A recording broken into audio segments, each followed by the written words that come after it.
Hello, I'm Dr. Diallo, an academic coach and a test prep expert with Study.com. Are you currently preparing to take the FTCE Family and Consumer Science 6 through 12 with testing code 052 assessment? This assessment covers the subtopic of knowledge of social, emotional, physical, and intellectual development. If so, you've come to the right place because I'm here to walk you through a few sample test questions, other test taking strategies, and anything else that will help you with this assessment. Let's begin by looking at problem number 1.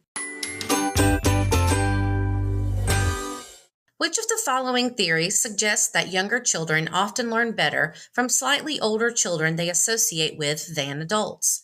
A. Socio-emotional development theory, B. Motivation theory, C. Centration, or D. Zone of proximal development. Let's take a look at the key words within the question. We are taking note that we are thinking about theories and the idea that younger children often learn better from slightly older children. So the whole idea of receiving peer tutoring or tutoring from someone that's just a little bit older than that child. So for A, the socio-emotional development theory, this theory was actually developed by Erik Erikson, who proposed the lifespan model of development, and this emphasized how social relationships shape our sense of self. He also suggested that we pass through 8 different stages, each one marked by a central conflict or a psychosocial crisis that must be resolved for healthy personal growth. So this is not the correct answer that we're looking for. How about B, motivation theory? Well, the term motivation is one of the most widely used psychological terms out there, and it really encompasses a host of behaviors. It's used by psychologists to usually uncover the underlying reasons why a person does what they do. So this is probably not the best answer either. C, centration. This is a cognitive stage where children focus on one aspect of an object or a situation. This doesn't really have anything to do with younger children learning from older children. So this is not the best answer either. How about D, zone of proximal development? Well, the zone of proximal development suggests that younger children learn certain skills and concepts better from mirroring the behavior of slightly older children that they associate with, in part because they may be more likely to listen to other children than they would an adult. So this answer is going to be our best answer choice, D, zone of proximal development. If a small child uses one-word phrases to communicate, such as potty or eat, which of the following types of communication is the child using? A, child-directed speech, B, holophrases, C, syncretic speech, or D, phrased speech. So let's notice the key words in this question. We are looking for when a child uses one-word phrases to communicate. So when we think about using one word for a whole entire meaning, that's what we want to keep in mind as we select the best choice. A, child-directed speech.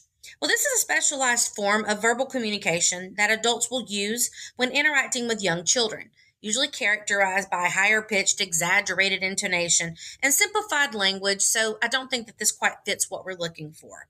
How about B, holophrases? Well, a holophrase describes communication in which small children use single words to communicate more complex ideas, such as eat, to convey that they are hungry. It's often common for children to pass through the holophrase stage before they actually learn to use multiple words to form rudimentary sentences. So this meets the definition mentioned in the question. However, let's be sure to read through the other answer choices too, just in case. C, syncretic speech. This refers to the blending of different linguistic elements, often resulting from the interaction of multiple languages or dialects, leading to unique forms of expression. So this doesn't really describe a one-word phrase used by a small child to communicate, so this would not be the correct answer. And then finally, D, phrased speech. This is where there are pauses at phrase junctures. This allows for continued natural inflection as opposed to slowly saying each individual word. This usually results in minimal inflectional variation while slowing the overall rate of speaking down. So this definitely isn't the correct answer. Therefore, B, holophrases, is the best answer choice for this question. Which of the following best describes the phase of childhood between the ages 7 through 12? A, middle childhood, B, adolescence, C, youth, or D, early childhood? So the key for this question is to notate the actual age, which is going to be between 7 and 12 years of age. Now, this might be a little confusing at first, So let's break down each answer choice and what each of these actually represents. So A, the middle childhood. Well, middle childhood represents children from ages 7 to 12. It's actually a period of time when children grow and change rapidly. Children usually tend to show more independence during these years and pay more attention to their peers and their friendships, and they learn to think in more abstract ways. So this looks like the correct answer choice. However, let's be sure to review the other choices as well. B, adolescence. This is actually considering ages 10 through 19, so we know this is not the correct answer. C, youth. Well, the United Nations actually defines youth as persons between the ages of roughly 12 and 24. So this would actually come after childhood. It would not be the correct answer. And D, for early childhood, this is usually referred to as between the ages of birth to age 8 or so. So this is not correct either. Therefore, the answer choice A, middle childhood, is going to be the correct answer for this question. Which of the following statements best describes peer relationships in adolescence? A, adolescents tend to be more focused on pleasing their parents and adhering to their values. B, adolescents focus almost exclusively on social interaction through play. C, adolescents are focused on their own goals and future adulthood aspirations. Or D, adolescents tend to value the views and opinions of their peers more than those of their parents. Well, adolescence usually sees children focus more on the social interactions with their peers, which tends to have more of an influence on their values and beliefs than their parents or guardians during this phase. For many children, this gives them a sense of independence, and it actually helps them build their self-esteem. Answer choices A, B, and C, these all describe other periods of growth and descriptions of characteristics and are not the correct answer choices. Therefore, D, adolescents tend to value the views and opinions of their peers more than those of their parents during the adolescence phase.